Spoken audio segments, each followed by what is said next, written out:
Estamos em uma guerra e não temos como fugir dela.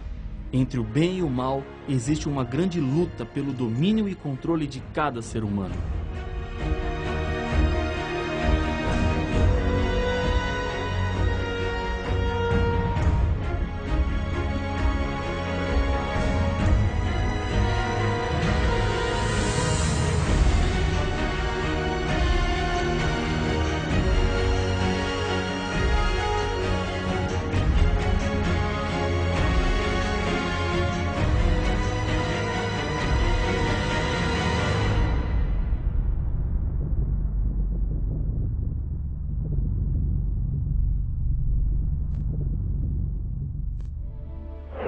Essa guerra começou no céu com a rebelião de Lúcifer. Esse conflito alcançou o planeta Terra quando Adão e Eva escolheram abrir as portas deste mundo para o diabo e os seus anjos, assim desobedecendo a Deus. Durante toda a história do pecado, encontramos o inimigo de Deus usando as mais diferentes e variadas estratégias para levar o povo de Deus ao abandono da verdade. Uma das mais poderosas mensagens do Apocalipse trata da esperança de que em breve todo o mal terá fim. Para isso, Deus tem a sua igreja para cumprir a missão de levar as pessoas à salvação, através de Jesus Cristo como Senhor e Salvador das suas vidas. A igreja de Deus é identificada através da Bíblia e das profecias do Apocalipse. Veja o que diz Apocalipse capítulo 12 e o verso 1. Viu-se grande sinal no céu, a saber, uma mulher vestida do sol, com a lua debaixo dos pés e uma coroa de 12 estrelas na cabeça. A linguagem do texto é simbólica. A Bíblia apresenta alguns símbolos como representação do povo fiel de Deus, e um deles é a figura da mulher. No Jardim do Éden, logo após Adão e Eva terem cometido o pecado, eles tiveram que encontrar-se com Deus. Junto com o casal estava o diabo, que havia seduzido e enganado o primeiro casal. Deus disse à serpente: "Porém inimizade entre ti e a mulher, entre a tua descendência e o seu descendente. Este te ferirá a cabeça, e tu lhe ferirás o calcanhar." Gênesis capítulo 3 e o verso 15. Esta é a primeira profecia da Bíblia. Quando Deus menciona aqui a expressão mulher, Ele não estava apenas referindo-se a Eva, mas ao povo de Deus que seria inimigo de Lúcifer. Em Apocalipse 12, a mulher é símbolo da igreja pura. O sol representa a Cristo, conforme apresenta o Salmo 84, verso 11. A lua, que reflete a luz do sol, é representada pela Bíblia Sagrada, que forma a base de todos os ensinos da igreja. A coroa representa a vitória. Os vencedores são coroados e as 12 estrelas na cabeça representam o povo de Deus, que formam a igreja de Deus aqui na terra. O povo vitorioso, os descendentes da mulher, são aqueles que são obedientes aos mandamentos e têm o testemunho de Jesus, como nos apresenta Apocalipse capítulo 12, o verso 17.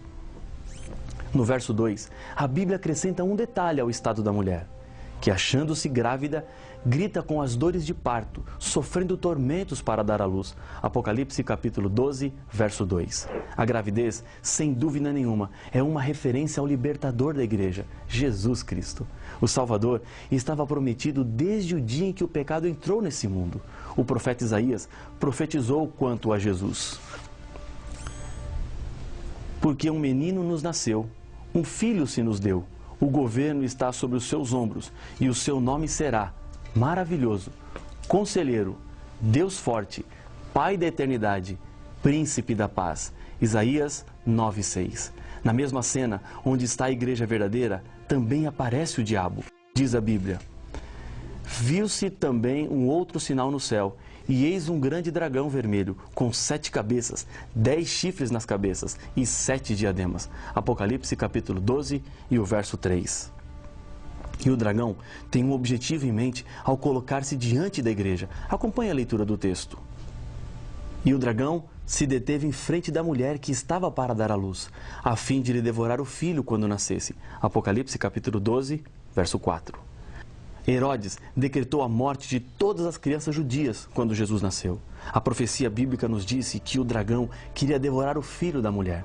Por trás desse decreto estava mais uma vez a astúcia do inimigo para que aquele filho não crescesse e cumprisse sua missão de salvação neste mundo. O plano só não deu certo porque José foi avisado por um anjo e eles fugiram para o Egito. Jesus foi tentado por Satanás a desviar-se de sua missão durante todo o seu ministério, até na cruz. Da mesma maneira como o diabo tentou destruir o filho da mulher, ele hoje trabalha para destruir os nossos filhos, a nossa família e a nossa vida. Lares divididos, filhos perdidos, sonhos estragados, pais desesperados. Tudo isso tem um autor. O dragão que tentou destruir a Cristo e acabar com a sua missão é o mesmo que hoje causa tanta dor e tragédia na vida dos seres humanos. A profecia bíblica vai recontando a história do passado para apresentar a certeza de que as promessas de Deus se cumprirão no futuro. Jesus Cristo cumpriu a missão de salvação dos seres humanos. Mais uma vez, o diabo foi derrotado. O Apocalipse nos diz que depois de cumprida a sua missão, Jesus foi arrebatado para Deus até o seu trono. Apocalipse 12 e o verso 5. Mas, mesmo com a vitória consumada, o diabo não desistiu do seu plano, destruir a igreja de Deus. O capítulo 12 do Apocalipse continua descrevendo a luta entre a igreja e o dragão. No verso 6, a Bíblia nos apresenta: a mulher, porém, fugiu para o deserto, onde lhe havia Deus preparado lugar para que nele a sustentem durante 1260 dias. Essa profecia fala de perseguição. E a história da igreja cristã registra um período escuro da humanidade, quando houve perseguições por causa da fé. A política e a religião se uniram, e nessa época começou a entrar no meio da igreja costumes do paganismo e doutrinas humanas. A profecia indica que a igreja verdadeira de Deus não se entregaria às mentiras, mas teria que fugir para o deserto. Nesse período, os fiéis cristãos não podiam se reunir publicamente, porque senão seriam mortos. O que provocou essa perseguição era a obediência que a igreja de Deus tinha para com a Bíblia. Lembre-se que a mulher estava vestida de sol, que representa Jesus Cristo, e tinha debaixo dos seus pés a lua, que representa a palavra de Deus. A igreja de Deus fundamenta os seus ensinos na Bíblia e não em tradições humanas. A Bíblia apresenta esse período de 1260 anos, onde a igreja estaria refugiada também em outras passagens. Apocalipse capítulo 11, verso 3 e 12, 6. Menção de 1260 dias. Em Apocalipse capítulo 11, verso 2 e 13, verso 5, o período registrado é de 42 meses, que multiplicados por 30 dias, resultam em 1260 dias. Daniel capítulo 7, verso 25, 12, verso 7 e Apocalipse capítulo 12, verso 14, aparece a expressão tempo e tempos e metade de um tempo, ou seja, 3 tempos e meio, que equivalem a 3 anos e meio. Isso corresponde a 42 meses, 1260 dias. No período no qual a igreja estaria refugiada mais uma vez, devemos aplicar o princípio profético na contagem do tempo, quando um dia equivale a um ano, conforme Números 14, 34 e Ezequiel capítulo 4, verso 7. Não é nenhuma coincidência, mas existe na história um período exatamente de 1260 anos de perseguição religiosa, que começou no ano 538, com o edito do imperador de Roma Oriental, Justiniano, depois de derrotar os ostrogodos, povo germânico da Escandinávia, decretando que o bispo de Roma teria preeminência sobre os bispos de todas as outras cidades, pelo fato de Roma ser a capital do império e dominar o mundo político na época. A igreja então persegue aqueles que se negavam a lhe obedecer cegamente. Houve a chamada Santa Inquisição, que impedia as pessoas de lerem e estudarem a Bíblia. Isso acontecia para que as pessoas não percebessem os erros que estavam dentro da própria igreja. Instrumentos de tortura foram desenvolvidos para fazer sofrer os que recusavam as falsas doutrinas, querendo viver assim de acordo com as verdades da Bíblia. Neste tempo, a igreja de Deus teve que se retirar e fugir para o deserto. Apenas lá era possível viver de acordo com a fé pura e genuína. Eram os chamados refúgios espirituais. Esse período de perseguição acabou em 1798, exatamente 1260 anos depois de ter começado. O general Berthier, a mando de Napoleão Bonaparte, invadiu Roma e levou preso o bispo de Roma, que na ocasião era Pio VI. Nesse tempo, o diabo se escondeu atrás de uma igreja contaminada pelo erro para perseguir o povo sincero de Deus. Na profecia de Apocalipse 12, compreendemos que a igreja de Deus, embora perseguida, sempre existiria e continuaria existindo até a volta do Senhor Jesus. E é contra essa igreja que o diabo tem lançado todas as suas armas. A igreja final de Deus tem duas características fundamentais, segundo o Apocalipse. irou-se o dragão contra a mulher e foi pelejar com os restantes da sua descendência, os que guardam os mandamentos de Deus e têm o testemunho de Jesus. Apocalipse capítulo 12, verso 17. Aqui estão as características do povo de Deus. Guarda os 10 mandamentos. Tem o testemunho de Jesus, que segundo Apocalipse 19, verso 10, é o espírito da profecia. Agora, preste atenção. Muitos cristãos guardam a maioria dos mandamentos, mas a maioria não é o que caracteriza o povo de Deus. Não é possível para os seres humanos classificarem os mandamentos. Eles são 10, escritos juntos e não separados. Todos são importantes e a validade deles não acaba. Tiago 2,10 nos apresenta: pois qualquer que guarda toda a lei, mas tropeça em um só ponto, se torna culpado de todos. Para Deus, ou são os 10 ou nada. Obedecer à lei é ser fiel aos 10 mandamentos. Se um cristão decidir ser fiel apenas em 9, para Deus é como se não obedecesse nenhum. Quando o assunto é a lei, não existe meio termo. Quando Jesus esteve aqui, em seu Sermão do Monte, ele afirmou que não veio à terra para mudar a lei, nem ao menos detalhes, enquanto o céu e a terra não passassem. Isso está escrito em Mateus capítulo 5, versos 17 e 18. Não podemos demonstrar que realmente temos a fé de Jesus se somos contrários à obediência da lei ou aceitamos a modificação de alguns dos mandamentos. Existe uma lei com 10 mandamentos que se ensina por aí que não são os mesmos 10 mandamentos que estão escritos em Êxodo 20, versos 3 a 17. O mandamento que fala sobre adoração ou veneração de imagens de escultura foi tirado. O mandamento que fala sobre o sábado foi alterado para domingo. Para completar os 10 mandamentos, o 10º então foi dividido em 2, ambos falando sobre a cobiça. A Igreja de Deus voltou do deserto depois de 1798, porque muitas verdades precisavam ainda ser restauradas. Enquanto a Igreja estava no deserto, Deus levantou alguns homens que buscavam a verdade de Deus e lutavam contra a Igreja e seus falsos ensinos. Muitos deles foram excomungados e assassinados pela Inquisição. Hoje, a Igreja de Deus trabalha para reparar na humanidade as verdades divinas. Essa igreja tem assegurado a sua vitória pela Bíblia. O segredo para serem vencedores, o Apocalipse apresenta. Eles, pois, o venceram por causa do sangue do Cordeiro e por causa da palavra do testemunho que deram, e ao mesmo tempo, em face da morte, não amaram a própria vida. Apocalipse capítulo 12, verso 11. Somos salvos pela fé na graça salvadora de Jesus. É Ele quem nos resgata. Na Mesquita de Jerusalém, há uma inscrição que diz: aquele que quer vir a mim deve primeiro tornar-se limpo. Maomé. Um homem mortal pedindo aos outros homens mortais que primeiro precisam se purificar para depois se chegarem a Ele? Cristo, diferentemente, nos chama para nos limparmos nele. Ele não nos limpa para continuarmos em rebelião, mas espera a nossa fidelidade e a nossa lealdade. O historiador latino Suetônio conta a história de um soldado que foi convocado a comparecer perante um tribunal e ele pediu a César que fosse com ele para defendê-lo. César se surpreendeu com o pedido audacioso, mas para demonstrar generosidade, disse ao soldado: enviarei alguém ao seu julgamento para que me substitua.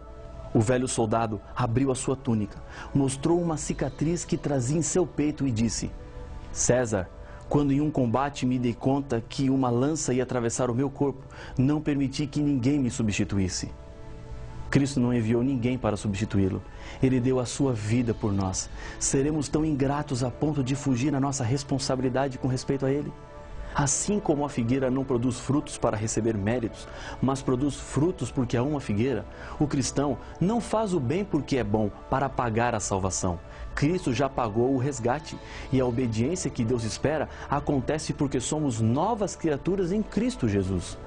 Com base nos últimos estudos que fizemos, a Bíblia nos mostra claramente quais são as principais características da igreja verdadeira. São elas: primeira, surgiria como organização depois dos 1260 anos no deserto, ou seja, depois de 1798, como nos afirma Apocalipse capítulo 12, verso 6. Surgiria do movimento de 1844, de acordo com Daniel, capítulo 8, verso 12 e 14.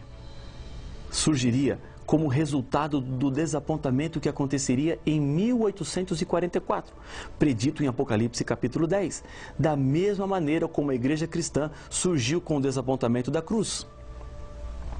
Manteria as verdades apostólicas, como estão na Bíblia, porque teria a fé de Jesus, como está escrito em Apocalipse capítulo 14, o verso 12. Guardaria os 10 mandamentos de Deus, inclusive o 4º mandamento, que fala sobre o dia de sábado, conforme Apocalipse capítulo 12, verso 17, capítulo 14, verso 12 e Êxodo 20, 3 a 17.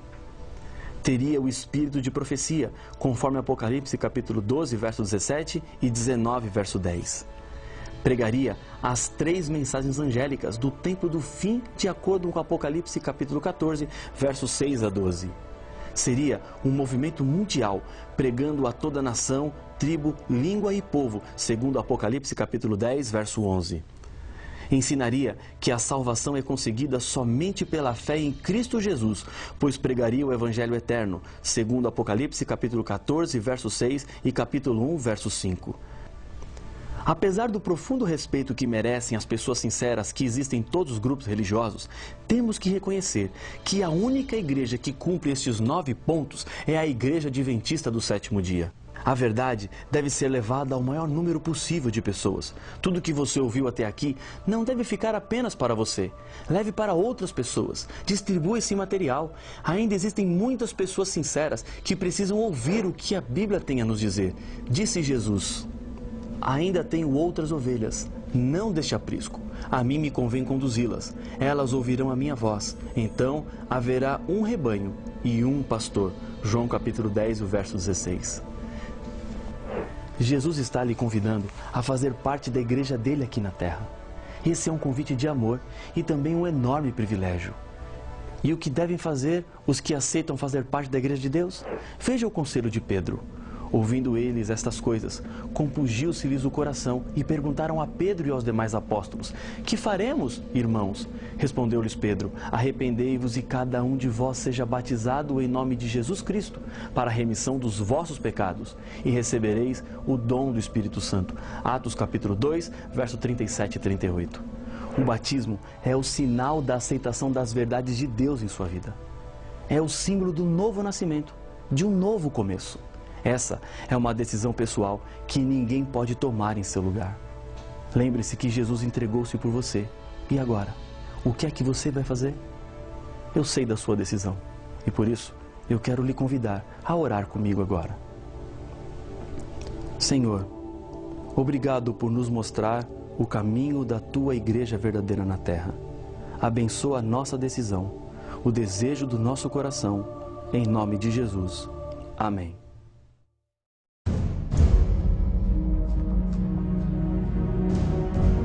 No capítulo 13 de Apocalipse, encontramos 2 bestas, uma que sai do mar e outra que sai da terra. Vi emergir do mar uma besta que tinha 10 chifres e 7 cabeças, e sobre os chifres 10 diademas, e sobre as cabeças nomes de blasfêmia. Apocalipse capítulo 13 e o verso 1. Já sabemos que o livro do Apocalipse é cheio de símbolos e significados codificados. Mas qual será o significado destas 2 bestas? O que representa cada uma? Para saber as respostas, não perca o próximo episódio de Apocalipse, o fim revelado.